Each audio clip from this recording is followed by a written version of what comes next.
Frost Mage has been very powerful, especially in this last patch for Arena, and I thought it would be a good idea to go over the PvP notes, or like the PvP talents, and bring you through every single one of them and show you exactly like what I think on every one of them and how they can be used in Arena effectively, and also what the best specs are. Okay, so before we get into that, I do want to let you know that I did just release my 7.1 Frost Mage guide on my website. It's cartoons.tv, www.cartoons.tv. Be sure to go pick that up. This is something, this guide specifically has been something that I feel that I have put the most work. Whoa, look at this huge mage. But I feel that I have put my best work into this guide, and for anyone that's trying to get better at Frost Mage or is new to Frost Mage, you need to go pick up that guide, and I will leave a link down in the description for you to go check it out. But regardless, guys, we're going to be talking about these PvP talents, which is obviously it's one section within that big guide that I've released, just like one small section, but I think it'd be cool to at least let you know what the PvP talents are looking like real quick. So for PvP talents, like I want to go over it. This first row is kind of controversial, especially in Legion, because people have been trying out new things, and some things that work for other classes don't really work for mages, especially frost mages and high rated arenas.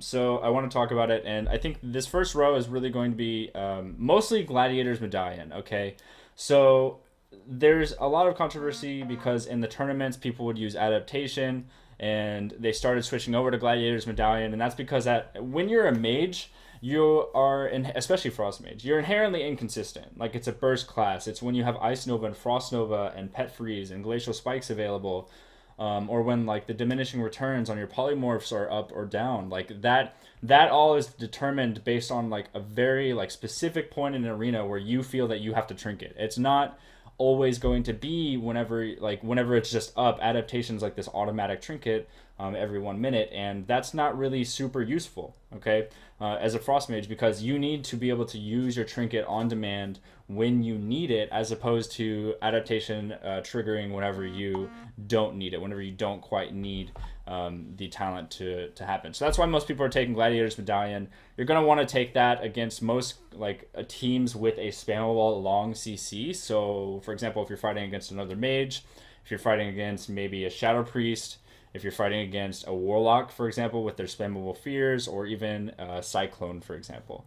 But again, there is this like this elephant in the room called Relentless, and if you're fighting against a team with short stuns, like say Warrior Death Knight or Warrior Windwalker Monk, or anything that has like a short cooldown but also short duration stun, that's when I would recommend playing Relentless. And obviously, I am an Orc Mage, so my my stun duration is already reduced with the hardiness racial right here. Where is it? Oh, it's next page right here. So as you can see, duration of stun effects reduced by 20%, and also with Relentless it will reduce for 40% of that total duration, which is pretty awesome. So that's when I would take that, but you really never take Relentless whenever you're fighting stuff with that longer CC. You're going to need that Gladiator's Medallion for proper times. Okay, so we're going to move on to the next tier, and that is going to be Mind Quickness. It's always Mind Quickness. You never change out of Mind Quickness.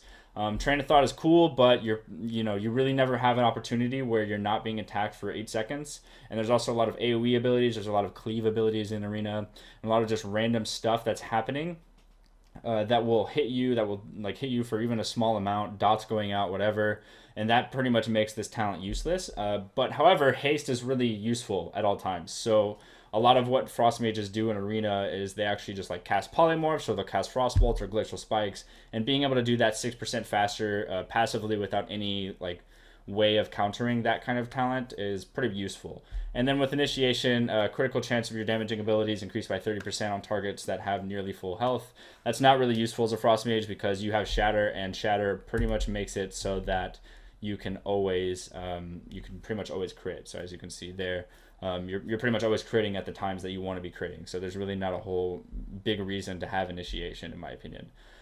So for this third tier, this is like the one that you're going to be changing up the most, in my opinion. Prismatic Cloak, Netherwind Armor, and Burning Determination are all useful. It depends what you're fighting against, especially in a 3v3 arena. Okay, so with Netherwind Armor, in my opinion, Netherwind Armor is useful whenever you're fighting a melee cleave, such as like 2 melee and 1 healer that are doing a lot of damage to you, and you're having a hard time casting at all. But at the same time, it's really controversial on that point, because even though like if melee cleaves are like training me down, they're doing a huge amount of damage to me. I usually pick Burning Determination anyways because of the amount of interrupts in the game and the amount of casts that I am demanded to do. I'm demanded as a Frost Mage in high rated arena to land polymorphs, to land frost bolts, to do damage, and everything that I do that requires damage or that like enables damage as a Frost Mage usually requires casting. And that's why I think Burning Determination is probably my most chosen talent out of all of them. Because whenever you're interrupted, the following interrupts, like and for 8 seconds, you get like this 8 second buff, and all of those interrupts that will follow that first interrupt will be 70% less duration. So, for example, if you get wind sheared while you're casting, and then a warrior comes up and tries to pummel your next cast, that pummel interrupt duration will be very, very short, and you'll just be able to cast right after that. So it's pretty useful. And then Prismatic Cloak, which is another awesome talent for all mages in general. This is something that you're going to want to take against other Frost Mages. You can maybe take it against an Elemental Shaman, Destruction Warlocks, Druids with Cyclone, pretty much any mage, actually, because what you can do is you can actually blink, and Prismatic Cloak makes it so you are immune to spells for 1.5 seconds. They have a 100% chance to miss you for 1.5 seconds after you blink.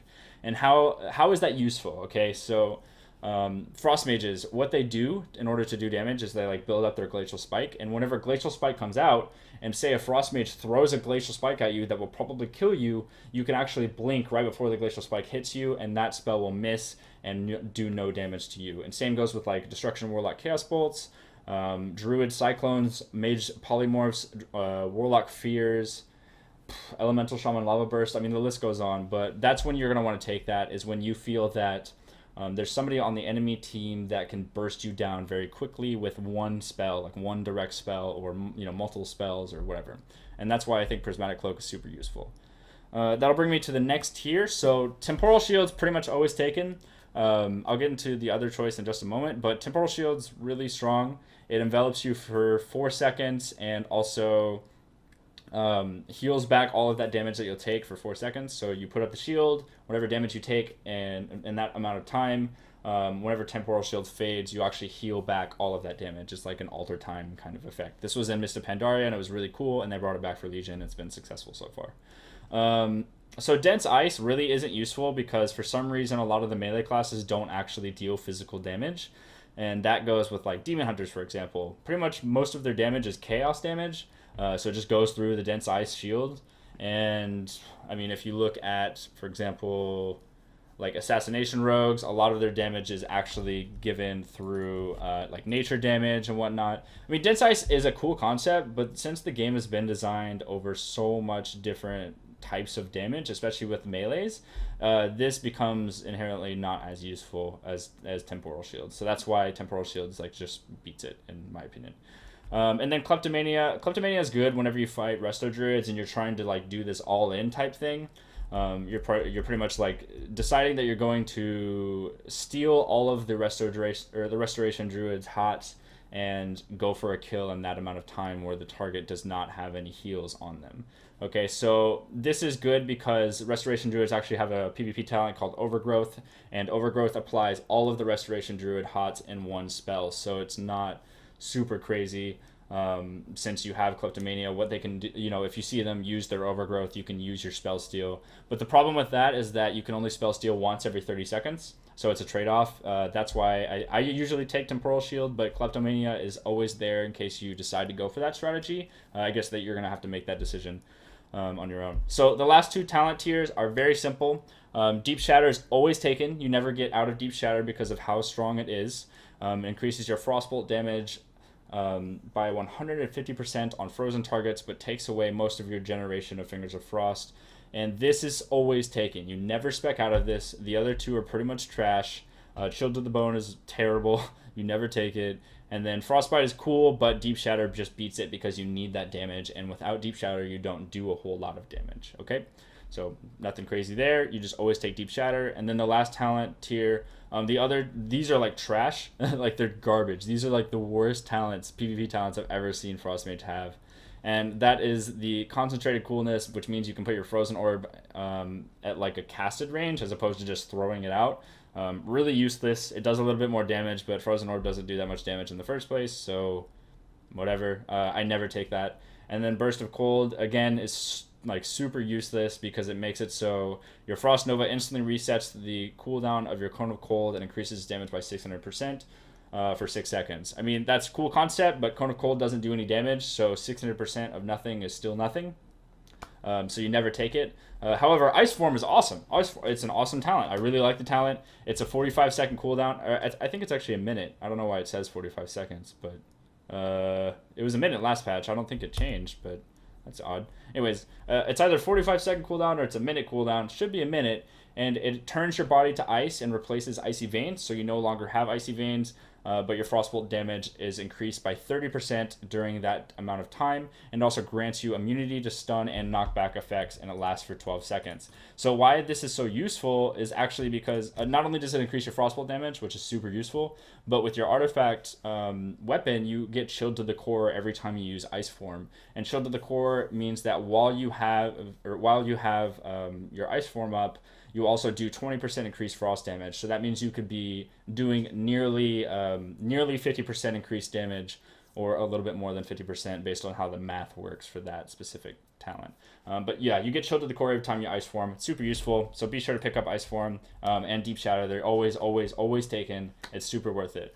But regardless, guys, thank you so much for watching. I hope that this video did help you out. If it did, you should definitely go check out the guide on my website. I've linked it down in the description for you. It's totally worth picking up. I've released both the 7.1 Fire Mage and 7.1 Frost Mage full guides on my website now, so be sure to go pick that up for you. I'm really proud of it, and I think that you guys will enjoy them as well, since they're only an improvement from the last ones that I've released, and you have enjoyed the last ones, so I think you'll enjoy this like new version that I've come out with. But yeah, that's pretty much it. Thank you so much for watching. Be sure to leave a like on this video and subscribe to my YouTube channel for future videos, and I will see you all in the next one.